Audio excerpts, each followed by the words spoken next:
hate cheap knockoffs.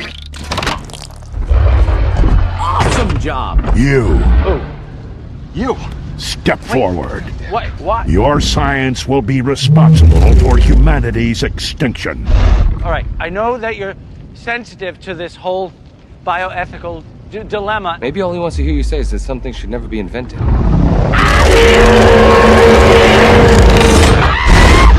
Okay. We'll lead you out of the city. Get that seed safely to the hills. Use this car. He almost ate me! All right, we're good.